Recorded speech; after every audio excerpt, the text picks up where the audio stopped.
आज के वीडियो में हम चैत्र अमावस्या की पौराणिक कथा सुनेंगे, तो कथा को पूरा सुनिएगा। चैत्र अमावस्या को शुभ कार्यों और अनेकों प्रकार के दोषों से मुक्ति पाने के लिए बहुत ही फलदायी बताया गया है।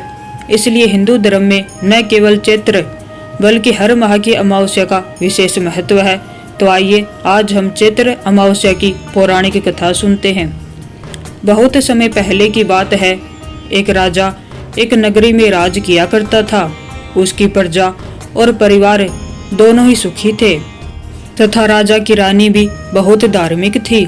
राजमहल के सामने ही एक साहूकार की हवेली थी, जो कि राजा का घनिष्ठ मित्र था। एक समय ऐसा आया जब साहूकार के पुत्र की मृत्यु हो गई और साहूकार की पत्नी की रोने की आवाज चारों ओर गूंजने लगी। वह सुनकर रानी ने राजा से साहूकार की पत्नी के रोने का कारण पूछा, तो उसे सारी बात पता चली।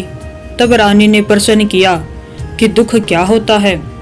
इस पर राजा ने कहा कि जब तुम्हारा पुत्र मृत्यु को प्राप्त होगा तब तुम्हें पता चलेगा।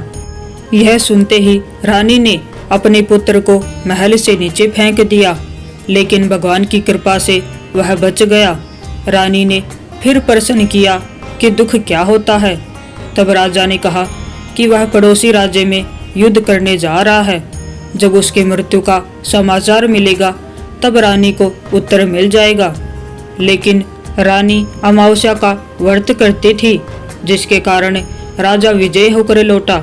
रानी को उसका उत्तर मिलता ही रह गया, तो उसने फिर पूछा, जिसके बाद राजा ने कहा कि अब हम गंगा माँ के दर्शन करने जाएंगे। जब मैं वहां जाकर गंगा नदी में कूद जाऊंगा तब तुम्हें दुख का पता चलेगा।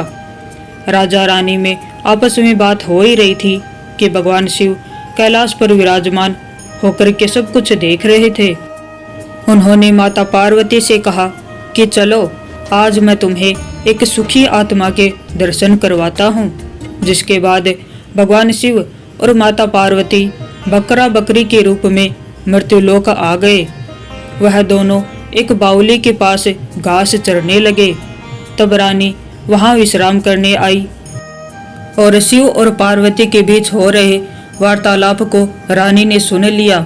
उसने भगवान शिव को माता पार्वती से यह कहते हुए सुन लिया कि रानी अमावस्या का व्रत करती है, इसलिए उसके जीवन में कोई भी दुख नहीं है, उसे कोई भी दुख नहीं भोगना पड़ेगा। यह सुनकर रानी सब कुछ समझ गई कि उसे अभी तक दुख का एहसास क्यों नहीं हुआ।